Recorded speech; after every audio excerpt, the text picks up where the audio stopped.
E agora, nessa manhã, nós vamos iniciar uma série de mensagens sobre o tema antropologia, ou seja, o estudo do homem, a perspectiva bíblica da criação do homem, do propósito de Deus ter criado o homem sobre a face da terra. Para isso, eu te convido a abrir a sua Bíblia em Gênesis, capítulo 1, versículo 26, e nós vamos fazer a leitura desses dois versículos iniciais, vamos ler outras passagens também, mas esse é base de tudo aquilo que nós vamos falar nessa manhã, e assim, na medida da oportunidade que temos de pregar a palavra, vamos trazer várias mensagens, tendo como tema principal a antropologia, o estudo do homem na perspectiva bíblica teológica.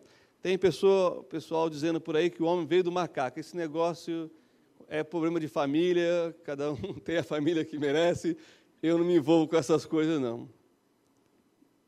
Mas quando eu leio a Bíblia, eu me identifico mais como criação de Deus, e não como fruto do acaso, uma evolução de uma espécie inferior para uma superior. Nós somos, na verdade, inferiores criados por um ser superior. Tá certo? Gênesis capítulo 1, bem no início, versículo 26 e 27, se você chegou lá, acompanhe a leitura, que diz assim: E disse Deus, façamos o homem à nossa imagem, conforme a nossa semelhança, e domine sobre os peixes do mar, e sobre as aves dos céus, e sobre o gado, e sobre toda a terra, e sobre todo o réptil que se move sobre a terra. E criou Deus o homem à sua imagem, a imagem de Deus o criou, homem e mulher os criou. Pai, fala aos nossos corações, que possamos ter a compreensão das tuas sagradas escrituras acerca da criação, ó Deus, que o Senhor fizeste e que o Senhor chamaste de coroa da tua criação, que somos nós, homens e mulheres, na presença do Senhor, para aprendermos mais de Ti, Te glorificarmos, Te servirmos e também, ó Deus, governarmos aquilo que o Senhor criou para ser, ó Deus, uma bênção para as nossas vidas. É o que eu Te peço e Te agradeço, em nome do Senhor Jesus Cristo. Amém. Nós vamos continuar aqui em Gênesis, mas antes deixa eu dar uma introdução sobre esse assunto. O uso da palavra homem que aparece aqui, que é a palavra em hebraico Adam, que fala da doutrina do homem, é usado na teologia sistemática para referir-se a toda a criação humana, ou seja, a humanidade, incluindo homem e mulher. E olha a precisão do texto bíblico, né? Quando ele diz aqui, no versículo 27, né? Deus o criou, homem e mulher os criou. Ou seja, tanto o homem quanto a mulher fazem parte da humanidade. E às vezes é necessário a gente destacar isso, porque hoje o ser humano está com dúvida até do que é o ser humano, o que é a humanidade. E aí você vê todo um conflito na questão de gêneros, tentando desconstruir tudo aquilo que nós entendemos desde que o mundo é mundo e que a palavra de Deus tem afirmado. Bom, aqui no início do Gênesis, e Gênesis significa princípio, né? Ou origem, temos a origem do homem. Através dessa mensagem, nós vamos responder duas das três perguntas mais importantes da filosofia. E aí eu vou traduzir as perguntas no mineirês. Vou mexer aqui com o Ronaldo e alguns outros mineiros aqui. As três perguntas principais da filosofia em mineirês é: do convi, oncotô, procovô. Alguém pode traduzir isso? De onde eu vim, onde estou e para onde vou. Nós vamos responder duas dessas, né? De onde vi, né? E onde estou, no sentido de qual é o propósito. Por que estamos aqui? Por que fomos criados, tá certo? Bom, porque o homem foi criado? O homem foi criado para a glória de Deus. Mantenha o dedo aí em Gênesis, mas vamos para Isaías, capítulo 43. Isaías, profeta Isaías, capítulo 43, nós temos uma declaração aqui maravilhosa sobre o propósito da criação de Israel, que é um espelho daquilo que o Senhor tensionava quando criou o homem. O profeta Isaías, lá no meio da Bíblia, depois de Salmos, nós temos o profeta Isaías, no capítulo 43, nós vamos ler aqui o versículo 7, que dá a primeira razão do porquê Deus criou o homem. Todo mundo comigo? Diz assim, profeta Isaías, capítulo 43, versículo 7. A todos os que são chamados pelo meu nome, eu os que criei para a minha glória, os formei e também os fiz. Nós fomos criados para a glória de Deus, olha que coisa maravilhosa que é isso. Nós também fomos formados para o louvor da glória do Senhor. Quando nós voltamos para aqui, em Gênesis capítulo 1, essa palavra, criou Deus, é uma palavra maravilhosa, porque Ele criou o homem, e nós vamos continuar sobre esse assunto à noite, criou o homem do pó da terra, nós vamos entender a formação do homem, mas antes, ele, no capítulo 1, versículo 1, diz, no princípio criou Deus os céus e a terra. Em português, o verbo é criar, é assim que está, porém, em hebraico, você tem o criar do nada e o criar a partir de algo. O primeiro criou, de Gênesis 1:1, é criar do nada. Já o segundo criou, que criou o homem, é criar daquilo que já existia. É por isso que nós vamos ver que o homem foi criado do pó da terra. Mas o homem vai receber algo que não é dessa criação natural, que é o Espírito, o fôlego de vida, e o homem vai ser feito alma vivente. À noite nós vamos tratar sobre a composição do homem, mas agora, nessa parte, eu quero destacar que, na análise da independência divina, ou seja, na soberania divina, Deus, que não precisava de nada, porque Ele é autossuficiente em si mesmo. Aliás, essa é uma das características das quais Deus não compartilha, que é ser autossuficiente, nós não somos. Aliás, imagina se Deus tivesse criado o homem bebezinho, como todos nós nascemos. Não ia vingar, não ia sobreviver. Por isso que já criou o homem adulto, para que um adulto pudesse cuidar dos bebês que seriam feitos. Nós não somos autossuficientes, nós dependemos. Nós dependemos, irmãos, de pessoas que estão acima de nós, mais capazes, mais bem-aventuradas, e dependemos das pessoas que estão abaixo de nós, intelectualmente falando, socialmente falando, materialmente falando. Ou seja, ninguém, por mais capaz que seja, por mais recursos que tenha, pode dizer, não preciso de ninguém. Só Deus pode dizer isso. Então, não se orgulhe. Você é interdependente. Independente, só Deus. E valorize isso. Porque nós só nos tornamos completos por causa do outro. Essa é a razão do porquê Deus também criou a mulher, a partir do homem. Portanto, irmãos, nós devemos fazer tudo para a glória de Deus, e isso está ligado em todas as áreas em que o ser humano pode se relacionar com a criação de Deus. Eu quero ler um texto que sintetiza bem isso, que está lá em 1 Coríntios 10, 31. Vamos até lá? 1 Coríntios, capítulo 10, versículo 31. Esse é um texto para você pintar na sua Bíblia, destacar na sua Bíblia e decorar. Ele é bem simples, eu acho que é fácil também para a gente decorar. E eu quero ler com vocês, e você marca aí, depois você pode decorar esse texto, porque ele é de extrema importância.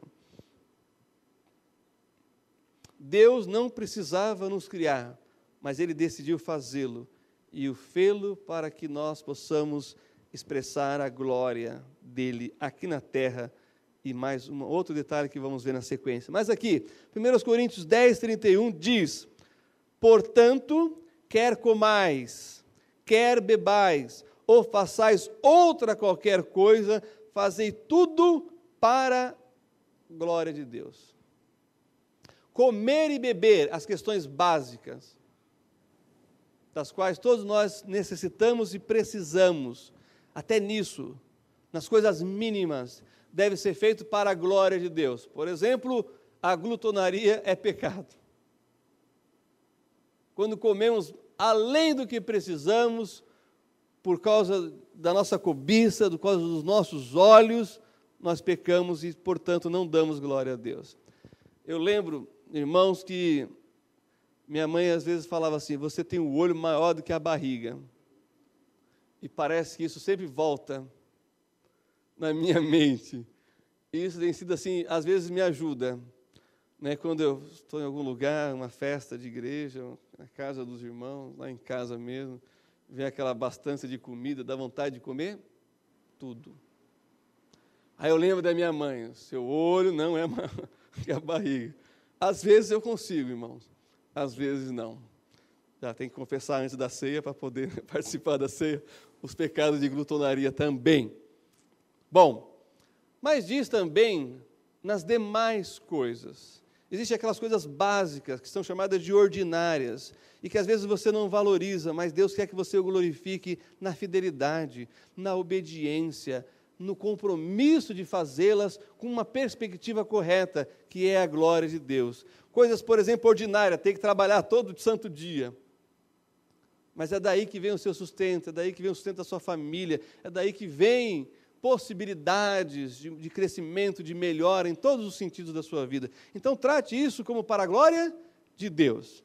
A segunda parte já é as demais coisas, já está num patamar mais elevado, onde já não é questões ordinárias, mas é o extraordinário. Quando você percebe que você foi colocado em lugares em que você pode interferir de forma direta na vida das pessoas que estão abaixo ou acima de você. Até então era em relação a você, mas as demais coisas, as outras coisas, diz respeito a você, afetando a vida dos outros. E aqui é a grande questão. Se você fizer algo em que vai beneficiar a sociedade, que vai beneficiar os seus colegas de trabalho, que vai beneficiar a empresa, que vai beneficiar, desde que seja legítimo, isso vai resultar em glória a Deus. Quando a gente pensa naquelas pessoas com uma mente privilegiada, que estão trabalhando na pesquisa para remédios, para tecnologias, para ajudar a amenizar o sofrimento alheio, nós estamos vendo pessoas fazendo as demais coisas também para a glória de Deus. Por quê? Porque nós fomos criados à imagem e semelhança de Deus, e já vamos tratar essa questão também. Então percebam, toda ação vai produzir ou glória a Deus, ou uma manifestação egoísta e pecaminosa que está no coração do homem. Nós temos que estar sempre decidindo, vamos fazer isso para a glória de Deus, ou vamos fazer isso para a nossa própria glória? Vamos fazer isso porque vai beneficiar outros e Deus será glorificado, ou vamos fazer isso porque nós queremos ter mais ou possuir mais daquilo que poderia ser repartido? Quer comais, quer bebais, ou façais qualquer outra coisa, façam para a glória de Deus. Através dos dons, dos talentos que Deus te deu. Nunca é a partir daquilo que não temos, sempre é a partir daquilo que recebemos. Porque essas capacidades, essa capacitação de podermos glorificar a Deus beneficiando o próximo, vem de Deus. É Ele que nos deu. Seja um talento natural, seja uma habilidade desenvolvida por muito esforço, tudo isso vai resultar em glória de Deus quando for bem aplicado na sociedade. Quando você aplicar entre as pessoas com quem você convive no seu dia a dia. Voltando para Gênesis capítulo 1, nós temos aqui agora os versículos 28 a 31, que eu quero ler com os irmãos e assim desenvolver aquilo que seria o segundo propósito de Deus ter nos criado. Gênesis capítulo 1, versículos 28 a 31, nós lemos o seguinte, acompanhe comigo, diz assim: e Deus os abençoou, o homem e a mulher, e Deus lhes disse: frutificai e multiplicai-vos, e enchei a terra, e sujeitai-a, e dominai sobre os peixes do mar, e sobre as aves dos céus, e sobre todo animal que se move sobre a terra. E disse Deus: eis que vos tenho dado toda a erva que dê semente, que está sobre a face de toda a terra, e toda árvore em que há fruto, que dê semente, ser-vos-á para mantimento, e a todo animal da terra, e a toda ave dos céus, e a todo réptil da terra, em que há alma vivente, toda erva verde será para mantimento, e assim foi. E viu Deus tudo quanto tinha feito, e eis que era muito bom, e foi a tarde e a manhã, o dia sexto. Tem assuntos periféricos aqui que eu vou passar rapidamente, dizendo o seguinte: primeiro deles, crescei e multiplicai. Não tem como fazer isso se não for através da relação sexual. Portanto, quando entrarmos na harmatiologia, a doutrina do pecado, não foi o sexo. Aliás, sexo só é pecado fora de um contexto bíblico, fora de um casamento, ou quando é de prostituição ou adultério. Fora disso, o sexo é bom, o sexo é criado por Deus, não só para a procriação, mas para o prazer. Então, não é o sexo o pecado de Adão e Eva. Outra coisa que eu quero dizer rapidamente é que o homem era vegetariano nessa época. É só depois do dilúvio que a gente vai saber o que é um churrasco. É ruim e bom ao mesmo tempo, né? Primeiro vem o juízo, depois está liberado o churrasco. Mas não fica triste, não. No céu vamos ter comida gordurosa e ninguém vai ter problema com triglicéridos, com gordura no sangue, com colesterol, porque nós vamos ter um corpo glorificado. Mas os animais no milênio voltarão a ser herbívoros, não serão mais carnívoros. É por isso que você vai poder brincar com o leãozinho e com o leãozão, né? Com a pantera, com o tigre. Eu tenho uma gatinha lá em casa, irmão, que eu não faço carinho nela, porque ela morde todo mundo. Imagina, se eu não consigo brincar, fazer carinho na minha gata, eu tenho que esperar até o milênio para poder brincar com o leão. Então, tenha paciência também nisso. Feito esse comentário sobre essas questões periféricas, deixa eu voltar aqui para aquilo que é o segundo propósito em que Deus criou o homem, para dominar sobre a criação. Mas dominar no sentido de cuidar, zelar e preservar. Não é um domínio em que você, como soberano, se utiliza daquilo que foi criado por Deus para o seu bel prazer. Aquilo vai produzir prazer, mas na medida certa. Por isso, o dominar aqui é a expressão de governar, de ter cuidado, de ter zelo e preservar, a fim de que a criação de Deus produza tudo aquilo para o nosso benefício, que foi do propósito de Deus. Portanto, o governo dos homens sobre as demais coisas criadas por Deus, no reino animal, vegetal e mineral, mas através de um domínio criativo, não destrutivo, mas transformador e inventivo. Aqui eu quero abrir um parêntese, irmãos. Embora eu disse tudo isso, eu não posso concordar com uma tendência que nós temos no mundo, que é um modismo, em que os bichinhos e as plantas têm mais valor do que o ser humano. Essas coisas foram criadas para o nosso domínio. Então, tem gente que está mais preocupado com as baleias do que com seres humanos. Quando a gente sabe que, segundo a Organização Mundial da Saúde, 1/3 da humanidade passa fome. 1/3 é mal alimentado. E só 1/3 come bem. Aí você vai defender baleia? Claro, também não vamos matar todas as baleias. Mas impedir? Não. Impedir que você tenha mais pasto para gado? Não. Controle sim, porque o domínio implica em manter aquilo que Deus criou. Mas jamais nós podemos valorizar as coisas acima do ser humano. Feito esse parênteses, vamos voltar aqui para o texto, porque o texto continua dizendo para a gente o seguinte, que quando inventamos ou criamos de forma criativa, tendo como matéria-prima a criação divina, nós glorificamos a Deus. Isso aqui é maravilhoso, irmãos. Quando você usa da natureza, tudo aquilo que Deus já colocou lá, e você transforma isso em ciência, em conhecimento, e esse conhecimento produz para a humanidade coisas boas, você está glorificando a Deus através do governo do homem sobre a terra, os animais, no reino mineral, vegetal e também mineral. E aqui a gente já pode fazer a pergunta: qual o nosso propósito na vida? Já vimos de onde viemos, de Deus. Agora, qual é o nosso propósito aqui?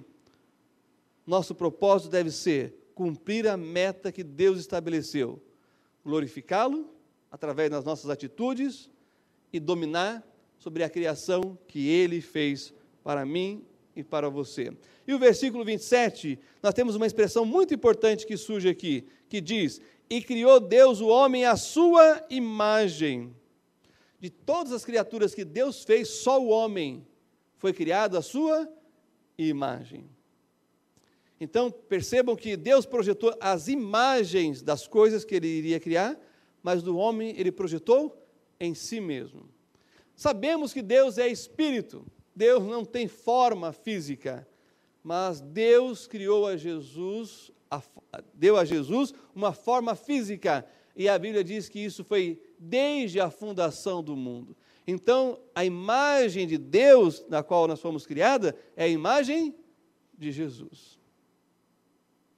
Na Bíblia, o Senhor Jesus é chamado de o segundo Adão, porque o primeiro pecou, o segundo, não. Nós teremos a nossa imagem de Adão restaurada em Cristo, que é a imagem principal. Isso, irmãos, é algo maravilhoso. Mas o que significa imagem de Deus? Que nós fomos criados à imagem de Jesus. Tudo que Jesus fez a partir da sua encarnação, no seu ministério, reflete aquilo que devemos fazer. Tudo que Jesus foi, reflete aquilo que devemos ser. Então, o nosso alvo sempre será o Senhor Jesus Cristo. Não é à toa que no livro de Hebreus está escrito: olhando para Jesus, o autor e consumador da fé. Porque se você olhar para a direita ou para a esquerda, se você olhar para si mesmo, você vai se decepcionar. Porque nós temos na sequência a queda. E na queda a imagem de Deus foi distorcida, mas não foi perdida. Podemos nos perguntar, irmãos, se é possível conceber que o homem, depois de pecar, ainda tem a imagem de Deus. Tem, mas de forma distorcida. E quando nós percebemos a maldade e a crueldade humana, nós vemos essa distorção. Mas quando nós presenciamos a bondade, quando nós presenciamos o amor, nós vemos o quê? A imagem restaurada de Deus no ser humano. Bom, olha que interessante, o Senhor vai nos dar uma capacidade, um poder, que é o poder criativo, e mais. Nós vamos criar, de acordo com como Deus criou o homem, a sua imagem e semelhança, nós vamos criar de acordo com a nossa imagem e semelhança. Sabe o que quer dizer isso? Quem aqui tem filhos, sabe o que eu estou dizendo. É criar a sua própria imagem e semelhança quando você tem filhos. Olha só o que diz aqui, Gênesis capítulo 9, no versículo 6. Vira aí as páginas, nós vamos ver isso daqui de forma bem clara no texto.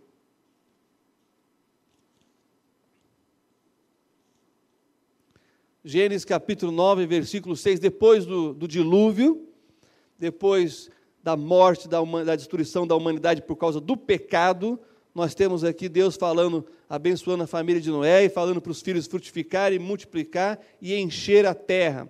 E aí no versículo 6 nós temos essa declaração aqui, olha só. Quem derramar o sangue do homem, pelo homem o seu sangue será derramado, porque Deus fez o homem conforme a sua imagem. E o homem vai fazer os seres humanos de acordo com a sua própria imagem. Quando o homem afeta a imagem de Deus, ele está tentando afetar quem no final? O próprio Deus. Por isso que o texto diz que se você cometer assassinato, você deve pagar sangue com sangue. Porque no homem caído, apesar de caído, ainda tem a imagem de Deus. Bem, é claro que quando nós olhamos para o livro de Gênesis, nós vamos ver, por exemplo, que Adão criou de acordo com a sua imagem e semelhança. Quando ele criou Caim e Abel. Volta agora para o capítulo 4.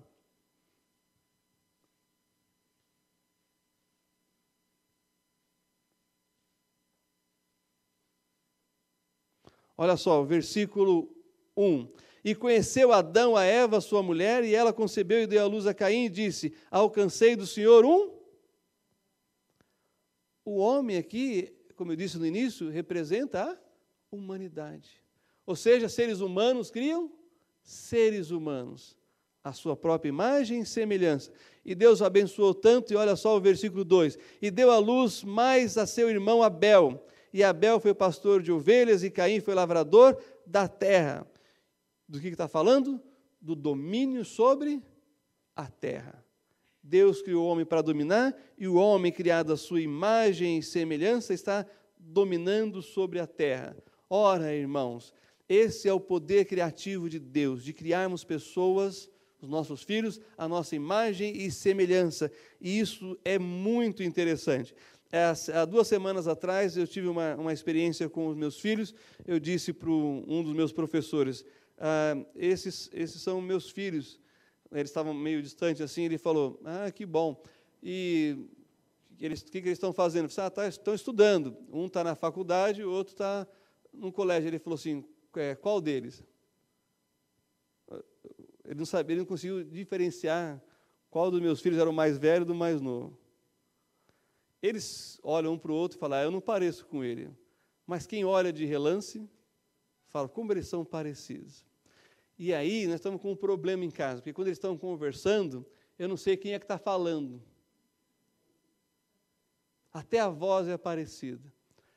Aí, então, irmãos, a gente olha assim e fala, eu acho que esse parece mais com a mãe, aquele parece mais com o pai. Como nós temos 2, é mais fácil, né, de fazer, mas tem um só aí. Aí, então, de repente, aquele que eu acho que parece mais com a mãe, tem umas atitudes e uns ângulos que eu falo, nossa, como parece com o pai. E aí, aquele que parece mais com o pai, também, em alguns ângulos, em alguns momentos, em alguns trejeitos, eu digo, nossa, como parece mais com a mãe. Ora, o que quer dizer isso? Uma ilustração de que nós criamos a nossa imagem e semelhança. Mas nós só sabemos disso quando a gente viaja para a casa de um parente e ele diz assim, nossa, você fala igual a sua mãe, nossa, você anda igual ao seu pai, nossa, você come que nem não sei quem. É verdade ou não é? É isso que o texto está dizendo, irmãos.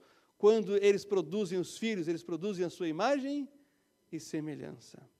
Esse é o poder criativo de Deus. Quando nós criamos a partir da nossa imagem e semelhança. Não só características físicas, mas também características da personalidade. Enquanto a imagem para nós fala de características físicas, a questão da semelhança fala de características pessoais. E alguns, para confundir a gente, no mesmo dia parece com a mãe e com o pai. Na mesma conversa fala como o pai e fala como a mãe. E aí a gente identifica a gente como pai, como mãe, nos nossos filhos. Bom, é isso que quer dizer imagem e semelhança. Porém, nós não podemos esquecer que o Senhor Jesus, embora tenha sido encarnado antes da fundação do mundo, ele teve um momento na história que se encarnou, e ele se encarnou para redimir a imagem que foi distorcida na queda. Abra comigo agora em Colossenses capítulo 3, versículo 10, e nós vamos ver isso. Colossenses capítulo 3, versículo 10, nós temos essa restauração da imagem de Deus no ser humano. Então, lá no Novo Testamento, depois de Romanos, depois de Coríntios, depois de Gálatas, Efésios, nós temos Filipenses, depois de Filipenses nós temos Colossenses capítulo 3, versículo 10. Olha só o que nós encontramos aqui neste versículo. Diz assim, e vos vestistes do novo, que se renova para o conhecimento, segundo a imagem daquele que o criou. Nós, irmãos, através de Cristo, podemos restaurar a nossa imagem, que fomos criados em Deus lá no início. E nós podemos ver isso nitidamente no Senhor Jesus Cristo, porque Ele veio para restaurar a imagem que o homem, com a queda, distorceu. E olha, irmãos, quando nós olhamos para o Senhor Jesus Cristo, nós temos um padrão fundamental na vida. Ele disse assim, que nós devemos amar a Deus acima de todas as coisas e ao próximo como a nós mesmos. Por quê? Porque fomos criados à imagem e semelhança de Deus. Porém, essa imagem está sendo transformada, mas ela só será completada na glória. Volta aí algumas páginas para 1 Coríntios, capítulo 15, versículo 49. 1 Coríntios, capítulo 15, versículo 49. Vamos lá.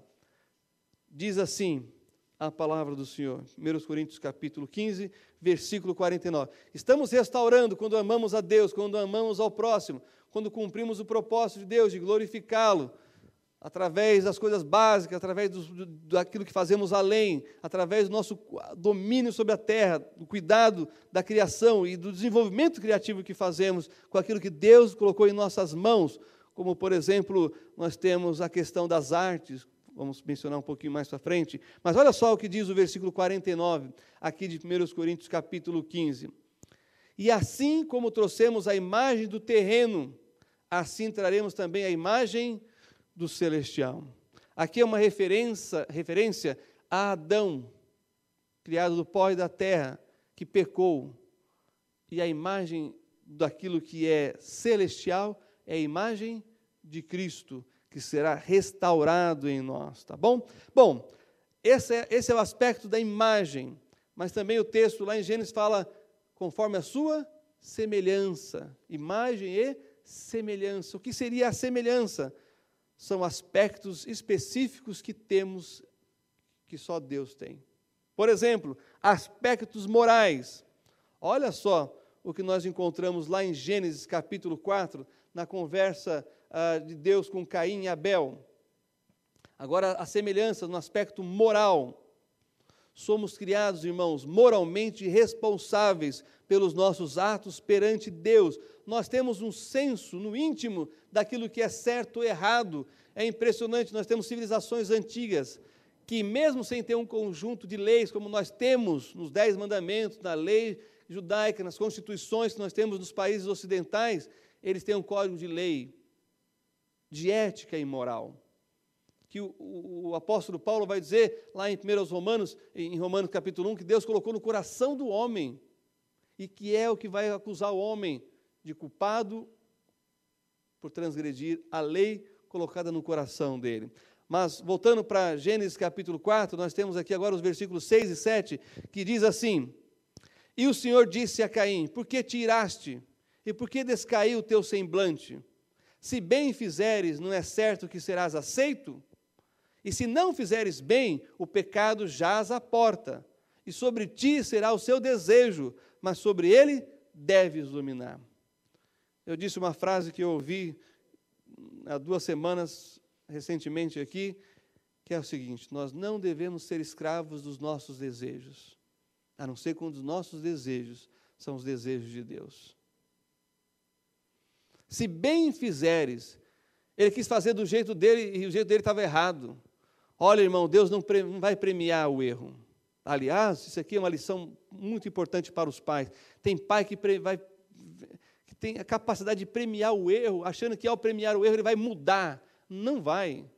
Não se pode premiar o erro. Você tem que premiar é o acerto, é aquilo que é correto, aquilo que é justo, aquilo que é honesto. Nunca o erro.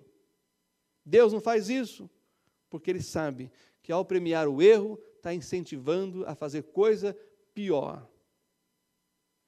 Olha, irmãos, eu sempre desconfiei dos meus filhos. Sempre teve coisa errada na escola, desculpa usar eles aqui, assim, mas eu já fui sempre achando, meus filhos estão errados.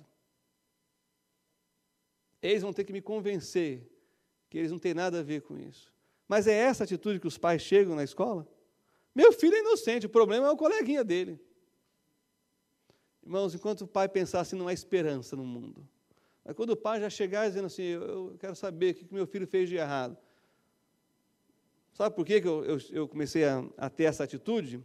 Porque se meu filho foi criado por mim e pela minha esposa, e com o passar do tempo a gente começa a se conhecer, e a fruta não cai muito longe da árvore, e eu não fui assim um bom aluno na escola, vocês não têm ideia quanto eu brigava na escola. Meu pai do céu, ainda bem que meus filhos nunca tiveram que brigar. Mas já sabendo que eu aprontava na escola, eu já vou o quê? Sabendo, meu filho deve ter feito alguma coisa de errado. Aí eu chegava lá e falava assim, olha, seu filho se fez isso de errado ou não fez, mas estava no grupo, então vai pagar pelo grupo. Só para contar uma história aqui rapidamente. Esse negócio de cola é um negócio tremendo, sempre existiu, sempre existirá entre vós. E o menino pediu cola para o Nicolas na escola. E o Nicolas, não sei porquê, bondade, passou a cola. O professor pegou e deu 0 para os dois. E chamou os pais. Eu falei, puxa vida. Mas fui lá, consciente de que o Nicolas tinha feito alguma coisa de errada. Se o professor chama, é porque alguma coisa de errado fez. Aí chegamos lá, o professor falou, o coordenador falou e tal. Eu falei, não, mas seu filho, o que ele fez de errado foi passar a cola. Eu falei, pois é, e agora? Agora ficou com 0. Aí ele falou, mas não se preocupa não, ele estava feliz, o coordenador. Eu achei estranho, eu e a Jane ficamos estranhos, né? Porque o seu filho vai recuperar, mas o outro... E mais, ninguém vai pedir cola para o seu filho. Então, aquilo que poderia ser uma revolta nossa, né, isso aí em defesa, o coordenador falou, isso é bom para ele. Espero que tenha sido bom para ele. Né? Mas foi bom, porque ninguém mais pediu cola para ele, porque sabia que podia levar o 0 por causa disso. Então, irmãos, o que o texto está dizendo é o seguinte, nós, por termos a semelhança de Deus, nós sabemos o que é certo e o que é errado. Eu lembro que, às vezes, minha mãe me batia e falava assim, você sabe porque está apanhando. Vocês já ouviram isso ou não? Vocês sabem porque está apanhando. Aí já vem uma lista de um monte de coisas de errado que eu fiz, mas eu queria saber especificamente por qual dessas coisas eu estava apanhando. Mas a minha mãe, ela dava aquele ar de enigma. Você sabe porque você está apanhando, menino. Tá bom. Irmãos, como nós falamos, nós fomos criados à imagem de Deus. Então, existe a questão do aspecto físico, que eu acabei de dizer para vocês, e que eu vou citar agora de forma direta. Olha só o capítulo 5 de Gênesis, versículo 3. E Adão viveu 130 anos e gerou um filho, a sua o quê? Semelhança, conforme a sua imagem, e pôs-lhe o nome de Sete. Está vendo? Nós temos aspectos também físicos de Deus, de criarmos a nossa imagem, assim como Deus criou a sua imagem, de criarmos conforme a nossa semelhança, assim como Deus criou de acordo com a sua semelhança. Mas também temos aspectos espirituais semelhantes a Deus. Olha só o que está lá em Romanos, capítulo 8, versículo 16. Romanos, capítulo 8, versículo 16. Nós não somos só matéria. Enquanto você chega lá, irmãos, se nós não somos criados à imagem e semelhança de Deus, se nós não temos a semelhança nos aspectos morais de Deus, se nós somos apenas matéria e energia, qualquer coisa que fizermos é legítimo. Não dá para prender ninguém que invade o cinema e metralha as pessoas, não dá para prender ninguém que mata, esquarteja, não dá para prender ninguém que come pedaços de seres humanos. Se nós somos apenas energia, matéria, não temos a imagem e semelhança de Deus, não temos o que é certo e o que é errado, não temos a moral, então tudo é permitido. Aliás, tem filósofo ateu dizendo que o problema não é a sociedade atual tirar Deus de cena, é colocar qualquer porcaria no lugar. Que é o que nós estamos vendo. O problema, segundo esses filósofos ateus, eu estou falando de crente, não. O problema não é tirar Deus da sociedade, é colocar qualquer coisa no lugar. Porque pelo menos Deus traz para os seres humanos a ideia de imagem e semelhança, de moral, de certo e errado. E quando isso é tirado da sociedade? Aí vale tudo? Não vale tudo. Porque se valesse tudo, nós não estaríamos mais aqui. Porque bomba atômica para destruir o planeta, né, a civilização no planeta várias vezes, nós temos. E por que isso não acontece? Porque é imoral. Olha só, também nos aspectos espirituais, Romanos 8,16. O mesmo Espírito testifica com o nosso Espírito que somos filhos de Deus. Irmãos, quando a gente ora, quando a gente lê a Bíblia, coisas espirituais acontecem, nós adentramos naquilo que é chamado de transcendência. Quando a gente adora a Deus, quando a gente canta, quando a gente louva, nós estamos partindo para um outro nível, que é esse nível da divindade, o aspecto espiritual. Também, por último, nós temos aspectos mentais. O que isso quer dizer? Temos a capacidade de raciocinar e pensar logicamente, ou de forma abstrata, e de conhecer. É isso que nos distingue do mundo animal. Os animais também foram criados do pó da terra, Deus também deu a eles o espírito de vida, eles também têm alma. É impressionante isso, quando chega o dilúvio, diz que toda a alma morreu, isso inclui os animais, porque a alma está ligada com a personalidade, com aquilo que é o ser, e o espírito é aquela conexão com Deus, e a matéria. Mas olha, irmãos, na capacidade intelectual, mental, os animais não podem pensar de forma abstrata, embora eles tenham cérebro menorzinho, eles conseguem se adequar, eles conseguem resolver problemas, solucionar questões através do raciocínio, através do exemplo, da repetição, mas eles não conseguem pensar abstratamente, eles não conseguem, portanto, entender coisas que só nós conseguimos entender. O animal não vai escrever poesia, ele pode pintar um quadro. Já viu aqueles elefantes? Dá o pincel, dá a tinta, ele vai batendo. Mas ele não pode escrever poesia. Ele não pode recitar uma poesia. Ele não pode. Olha, irmãos, o uso que fazemos da linguagem complexa e abstrata nos distingue dos animais. Nossa semelhança a Deus também se percebe na criatividade humana, nas áreas como arte, música e literatura. Não enche a barriga de ninguém, mas satisfaz o quê? A mente. Já pararam para pensar nisso? Como a gente consome arte, mas não enche barriga. Mas sem a arte nós seríamos os mais miseráveis dos homens. E eu não estou falando de arte só feitas por artistas renomados, aquelas pessoas privilegiadas. E esses artistas, o artista tem que ser muito humilde, porque eles receberam, né? Já nasceram com aquilo.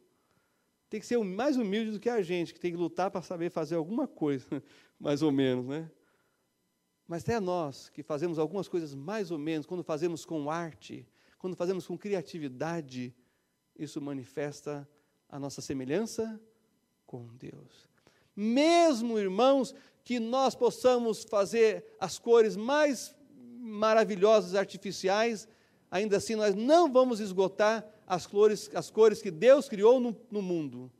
Mas ao fazermos aquilo, nós enchemos os olhos de qualquer um. Portanto, irmãos, no aspecto da emoção, também nós somos semelhantes a Deus, é claro, com algumas diferenças, mas também somos, até mesmo nos nossos sentimentos, como, por exemplo, o amor. Independe de quem você seja, ou a fé que você tenha, quando você ama, você se aproxima de Deus, o Criador. Você pode até não crer nele, mas quando você ama, você se aproxima dele, porque você foi criado à imagem e semelhança dele. Então, eu acho que seria bom nós refletirmos mais sobre a nossa imagem e semelhança com Deus, porque isso nos pouparia muito, e muito, de fazermos maldade contra aqueles que foram criados à imagem e semelhança de Deus. Pelo contrário, nós iríamos estender uma mão para ajudar aqueles que precisam. Que Deus nos abençoe em nome do Senhor Jesus e que você valorize o que você é, criado à imagem e semelhança dele.